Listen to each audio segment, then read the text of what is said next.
Hey everybody, it's Jimmy. So 5 years ago, Florida's housing market was on fire. I mean, houses would go on the market and they would have multiple offers within hours sometimes. And there was bidding wars, and then all of a sudden everybody wanted to become a real estate agent or a home inspector because it was so easy. As long as there was such a high demand, as long as you have buyers, you go around as soon as a house is available. A lot of these people were buying these houses without even seeing them.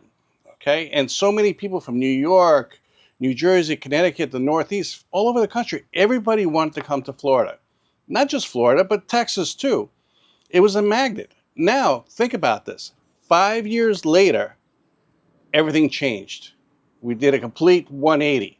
Now we can't find buyers, and the sellers, there's plenty of homes for sale because, last year we were saying, I'm sorry, 3 years ago, we were saying, oh, the reason why everything's so expensive is lack of inventory. I was even saying that. And I was saying, as soon as there's inventory, everything will plan out, and then there'll be buyers, sellers, everything will be perfect. Okay. So now we're in 2025. We have tons of homes for sale, tons of homes, but they're not selling. Nobody's buying. So we're going to talk about exactly what happened in 5 years. We're going to go over the COVID boom, 2020 to 2022, the shift to a buyer's market, okay? And some people will disagree with me on this, from 2023 to 2025. And some people still argue and say, hey, it's not a buyer's market yet. We're going to talk about regional snapshots and sector differences. What's different from one area to another area? Because some areas, things are still selling. And then I'm going to give you my opinion on the outlook for the next few years. I'm talking about 2025 to 2027. All right, and then we'll go over the key takeaways. So we're going to cover a lot of data in this and what I think people should do. If I was in the market to buy a new house, what I would do. I'll give you my opinion. In the meantime, if you like this kind of data, consider subscribing. It really helps the channel. And if you need a home inspector anywhere in Tampa Bay, you got me. And I got a network of guys. And also, if you need a real estate agent anywhere in the country, I set that up too. There's a link below. My phone number's below too. Just reach out and let me know what you're looking for. I'd like to help you out. All right, let's get started in the meantime. The first thing we got to talk about is the influx, okay? The pandemic migration, okay, from 2020 to 2022. Influx from high tax states, New York, New Jersey, pushed demands sky high. It's not just them, it's Connecticut. Everybody wanted to go to Florida, okay? The reason why everybody wanted to go to Florida is because, truly, we weren't really locked down in Florida. We were still able to get out. Yeah, we had a couple of weeks, I would say, that, the roads were less crowded. But when I called my relatives up in New York, and some in Jersey, they're like, yeah, we can't do nothing here. And everybody's with masks. And we had a lot more freedom. So what are people going to do? They're like, oh, we got to go to Florida. We got to go to Florida. And now everybody had to work remotely. So now that everybody's working remotely, people are like, oh, you know what? I can live anywhere because my company's allowing me to work remotely. So I'm going to go to Florida. I'm going to sell my place in New York or Jersey or wherever. And I'm going to go to Florida. I'm going to work remotely. And the companies are like, okay, as long as you're working, you're good. But we know what happened with that, what's happening now with it too. So that's one of the big reasons. And then what did it do? Price explosions, okay? Because from everybody moving here, by April 2024, the median Florida home price hit $423,000, up 64% from 2019. Think about it. From 2019, it went up 64%. The average price was $423,000. And people from the Northeast are like, oh, you know what? That's reasonable. That's not really expensive. Yeah, for Floridians that live here that don't have the New York salaries or the Jersey salaries, it's really expensive. And then the luxury market took off, okay? Palm Beach saw 89% home price rise from 2019 to 2024. Ultra luxury sales jumped up 500 to 640%. All right, and that's from an article from Zillow. All right, so, I don't know how old this data is, but this is what they came up with. Some people are saying other things, but pretty much everybody's on the same page when it comes to this stuff. New construction ramped up too. Florida housing stock grew 15% since 2020, and they're still building. Like near my house, if you go down this road over here, it's called Little Road, they're building hundreds of homes, in some areas, thousands of homes on both sides of the roads. And I have no idea why they're building them. I have zero idea why they're building them because I go in there and I'm like, nobody's buying them. There's no cars in there. It's just, some people are saying, well, the builders already had the permits, so they're building them and they have more negotiating power because, like, if somebody's selling their house, they're more emotionally attached to it and they want a certain price. Builders, it's just a product that they're selling. They're selling a house, it's a product. And they have the ability to buy down rates, give upgrades, they'll move the stuff, easier because they have more wiggle room and they're not emotionally attached to homes. But still, even with all that, I don't know if they're going to be able to sell them. I think they might be making the same mistake they were making in 2008. Only time will tell, but it is getting ridiculous. Another thing that drove everything is the 30-year mortgage. It plunged. I mean, people were getting rates in like 3.5%, 3.25%, 4. It was like free money. I even, was thinking about getting into it, and buying something, but I decided not to, taking out a mortgage. But it was just like the mortgage rates were so low. It's just now they're at October 23. Went from 7.8 in October 23 to 6.1 September 2024. But now they're going back up. The other thing that happened is affordability plummet during the COVID years. Okay, all home ownerships hit a 44% of low income versus 28% in 2019. So think about it. In 2019, it was 28%, okay, of their income. Now it's 44%. Condo market, also, condos prices grew fast and then fell. Another thing they were running into because of the COVID boom was insurance premiums, up 400% increases from 2019 to 2024. And some of the homes, a lot of the average homes, I'm getting articles saying, some stats saying that the average homeowner's insurance is 4,000. Some of them are saying 6,000. It doesn't matter. It's still freaking ridiculous. It went up like 400% since 2019. And what's happening now? Buyers are pulling back. Second home sales in Tampa hit the lowest level since 2018. Now people aren't buying second homes. They're like, hey, we're not going to go to Florida and buy a second home. It's just way, way too expensive.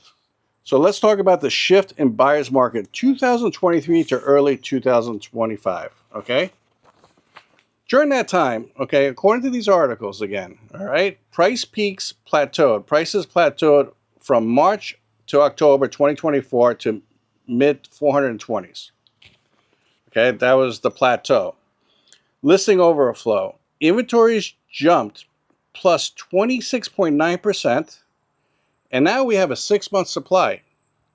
Last time I looked, we had a 6-month supply. So now like Bill always says, oh, that's, a balanced market. But now I think we're surpassing 6-month supply in certain areas. So now it's a buyer's market.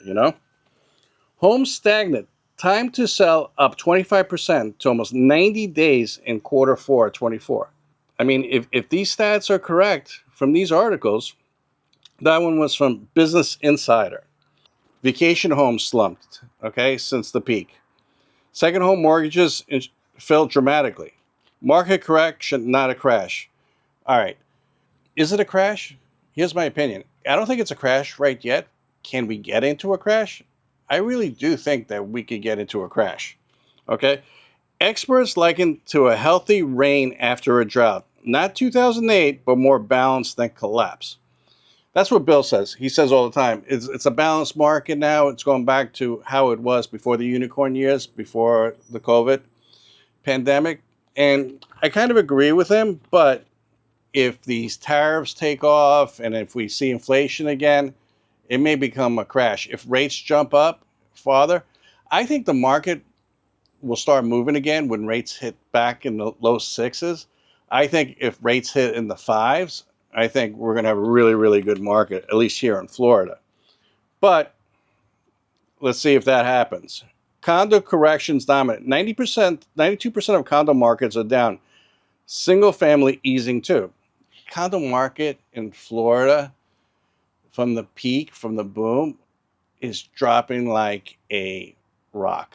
I could tell. I went into a building to do a condo inspection, and I'm telling you, I looked at it in Zillow so I could just pick it out and look at the photos on Zillow, and I would say half of them seemed like they were up for sale.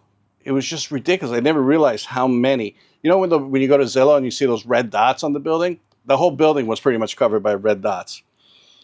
Climate and insurance bite hard. Premiums rise due to Florida's climate risk. Yeah, we had such a bad couple of years of hurricanes here in Florida that the insurance companies are panicking here and people are panicking here. I'm not going to get into it all, but freaking insurance is just stupid.